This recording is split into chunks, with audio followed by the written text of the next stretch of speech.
જય દ્વારકાધીશ. કેમ છો બધા? મજામાં? તેડીભાઈના વિડીયો જોતે બધા મજામાં જ હોય તો ફરી અમારા રૂટીન બ્લોગમાં બધાનું હાર્દિક સ્વાગત છે. તો આજે અમે આવી ગયા છીએ આલુપુરી સાથે. આજે અમે આવી ગયા છીએ આલુપુરી સાથે. સવારમાં જર્મનીમાં નાસ્તો છે આલુપુરી. પહેલી વાર આલુપુરી બનાવી. સાંજે આલુપુરી હતી, સવારે આલુપુરી, બપોરે આલુપુરી, ફરી સાંજે આલુપુરી. બસ એટલી જ નથી, ફરી સાંજે નહીં આવે, બપોરે પૂરું. હવે આ સવારે તે આલુપુરી ખાલી ખાવાની છે. પછી આજે સાંજે હોવાનો પ્રોગ્રામ તો આજે સાંજે તો ખબર નહીં કોણ વેલા આવે. હા, જર્મનીમાં જે વેલા આવે ને રસોઈ બનાવવાની સિસ્ટમ. હું તો આવી 8:45. આપણે સીજ નહીં હોય, એ સીજ પૂરું થઈ ગયું છે. 8:45 નહીં, હું આવી 9:15, 9:15. સરસ. ઓલું ડબ્બામાં ભેરી છે એમ ને? શાબાશ. મસ્ત મજાનો બહાર તડકો છે ને જેઠાલાલ રેડી કરું છું. આ છે કોકમની ચટણી.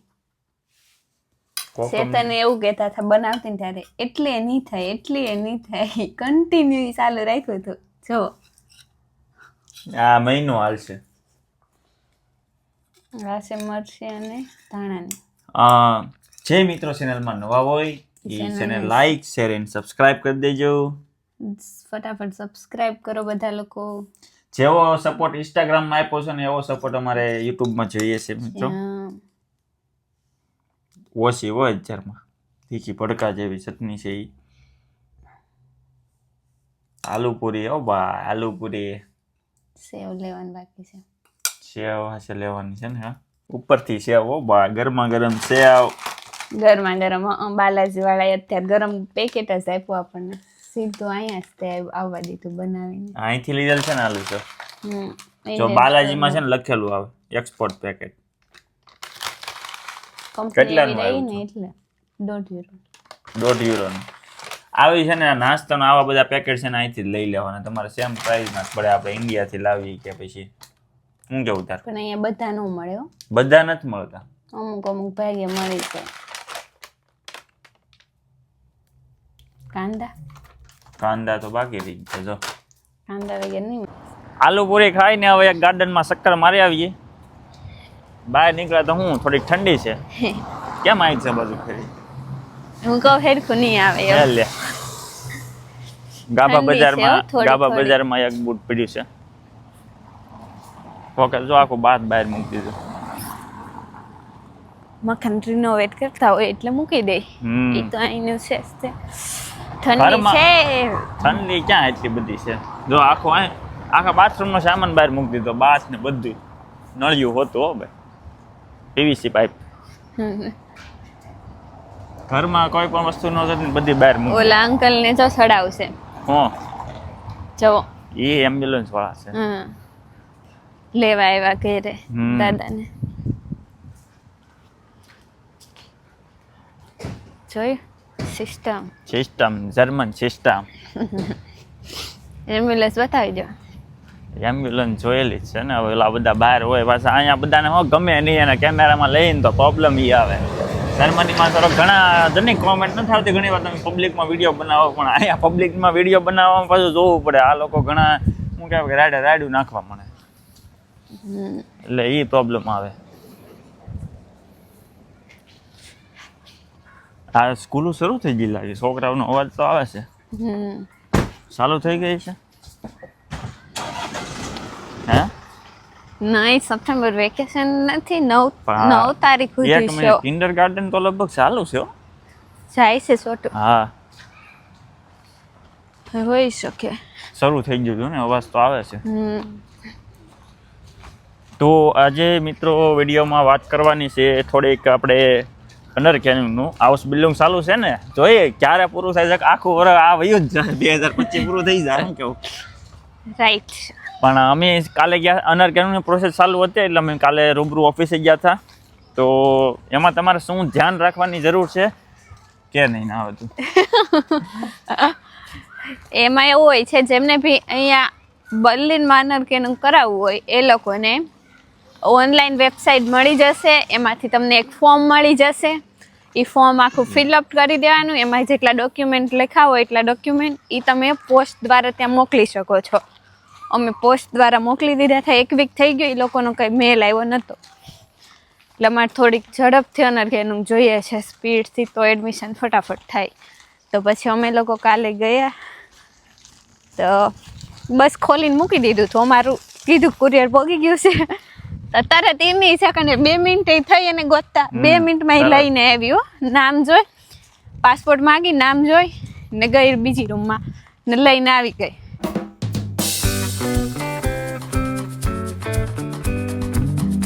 મારે છે ને 2 ઝેરોક્સ ઘટતી હતી.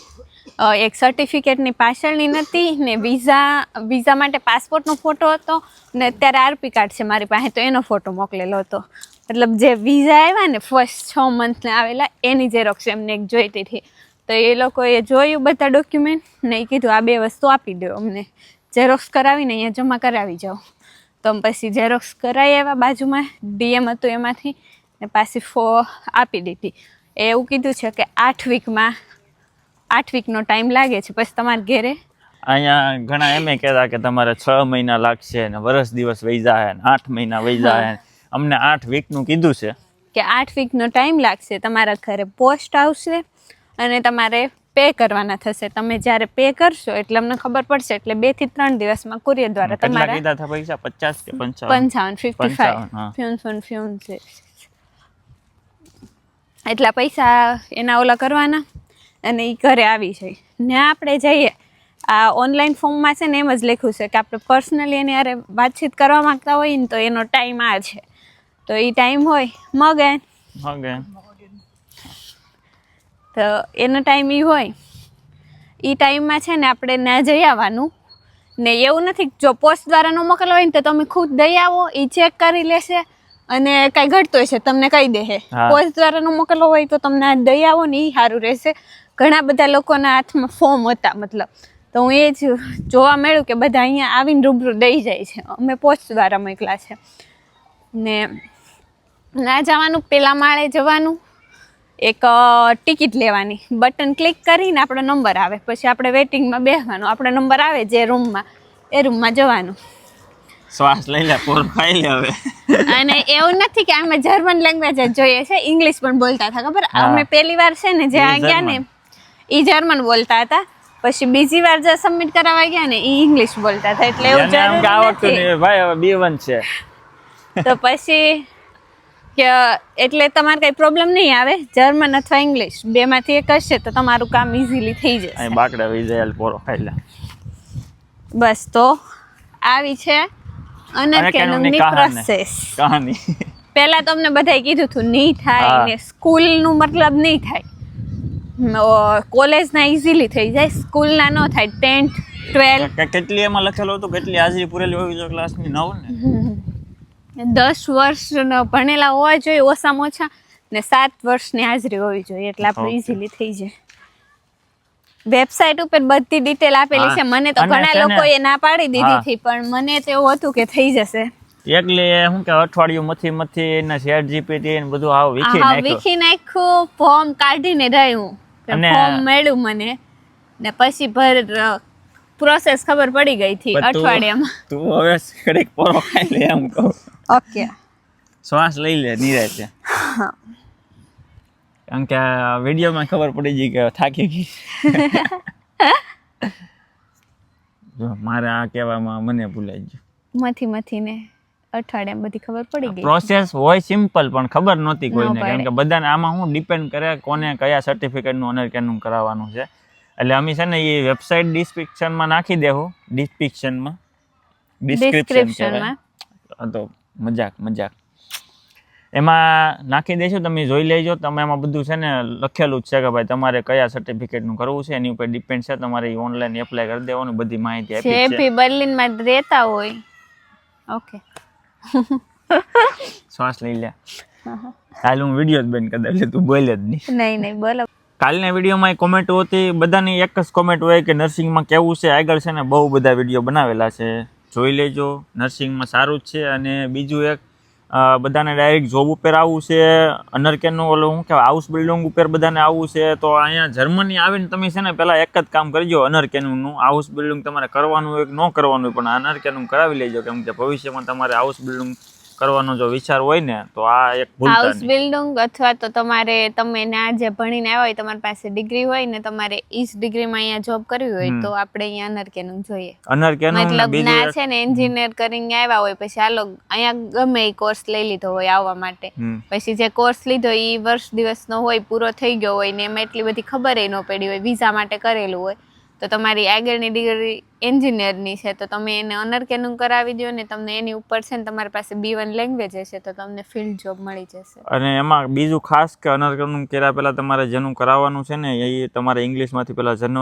જર્મનમાં કન્વર્ટ કરાવી લેવા ડોક્યુમેન્ટ, ખાસ એ પહેલા ટ્રાન્સલેટ કરાવવાના. કરાવી લેજો. ટ્રાન્સલેટની ફીસ અલગ હોય છે, અમે €75 પે અમે 3 સર્ટિફિકેટ કર્યા છે, એમાં 75 આપ્યા છે, બધાને અલગ હોય. સર્ટિફિકેટ જોઈને કહી દે. હમણાં જો ને એક ફ્રેન્ડ ને કે એને ફિલ્ડ જોબ લાગી ગઈ હતી 2 વર્ષની, પછી એને એ લોકોને ખબર નહીં, કંપની વાળા બધાને કે અમારે મેન્ટેનન્સ વધી ગયું છે ને આમ ને તેમ ને એમ કરીને કાઢી નાખ્યા છે અને હવે બીજી જોબ ગોતવાની છે, અને એને તે કે હવે અનરકેનું કરાવવું છે મારે એમ.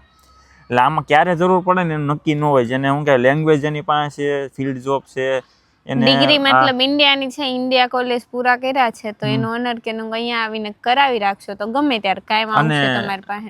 આને તો પાછી જોબે તે આ ઇન્ડિયાના શું કહેવાય કે એની પાસે એક્સપિરિયન્સ હતો એની ઉપર જ લીધી છે, એટલે હવે પાછા આ બધા ડોક્યુમેન્ટ જર્મનમાં પહેલાં ટ્રાન્સલેટ કરાવ્યા અને હવે પ્રોસેસ સ્ટાર્ટ કરશે.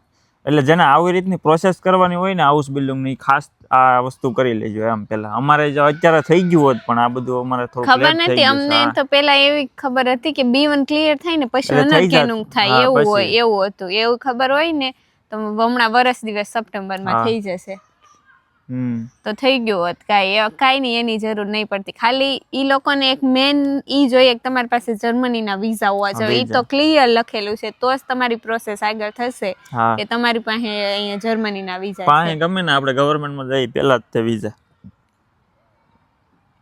આખું અનરકેનુંની આખું બ્યુરો છે કેવડો મોટો, બહુ મોટી બિલ્ડિંગ છે, બહુ બધી. મને લાગે છે બધાનું ના થાતું જ છે, કેમ કે એમાં પછી ડિપેન્ડ કરે છે. હવે અમારે તો બધાનું થાય જ ને, અમે સ્કૂલનું કરાવ્યું છે, કોલેજનું થાય, એમાં બધા ઓપ્શન જ હોય છે, તમારે સ્કૂલનું કરાવવું છે, આનું કરાવવું છે, આનું ઈ ફોર્મ ખોલવાનું એવી રીતે. તમે પોસ્ટ મોકલો ને તો તમે બીજા ત્રીજા દિવસે ના જઈ આવજો. પોસ્ટ તરત પોગી જાય છે, પોસ્ટ અમારી ખુલેલી હોતી, ચેક કરેલી હતી, મેં આગળ એક મેલ લખેલો હતો, ઈ બીજા કોકે વાંચ્યો હશે, આ એ ખબર આવીને પેલા 2 મિનિટ મેલ વાંચ્યો, આમ જ મેં લખેલો હતો ઈ. પછી બધા ડોક્યુમેન્ટ જોયા, તેમાં ઓરિજિનલ એ છે ને સર્ટિફિકેટ કે ઓરિજિનલ આપો, એટલે ઓરિજિનલ બતાવ્યું. પછી એ કીધું તમે આની પાછળની ઝેરોક્સ કરી છે, તો અમે કીધું નહીં, તો એ કહે કે તો એ આ મારે જોશે ને પાસપોર્ટની ઝેરોક્સ જોશે એમ. બસ એટલું હતું અમારું કામ. જઈ આવ્યા તે તરત થઈ ગયું, નકર એ હજી અઠવાડિયે 10 દિવસે પાછો મેલ કરત કે તમારા આ બેગ ઘટે છે, તમે પોસ્ટ દ્વારા પાછા અમને સેન્ડ કરો. બસ એવું બધું થાત, લાંબો હેલા કરે. બસ તો આ પ્રોસેસ છે. હવે અમારો આ ડેઈલી રૂટીન વર્ક અહીંયા પૂરો કરીએ. Channel like, share and subscribe કરી દેજો. હમણાં શું કે જોબ ઉપર જવાનું છે, તારે જોબ છે ને એટલે અમે ત્યાં બહુ દૂર નથી જતા, નજીકમાં નાનું એવું ગાર્ડન છે, આમ તો બહુ મોટું છે ના. આલુપુરી ખાઈને આટો મારવા આવ્યા છીએ, ના પાછો મસ્ત મજાનો તડકો આવ્યો છે, વાદળા છે, થોડીક ઠંડી છે. તો આ સાથે અમે અમારો અહીંયા વ્લોગ પૂરો કરીએ, તો મળીએ આવતા વ્લોગમાં. જય દ્વારકાધીશ.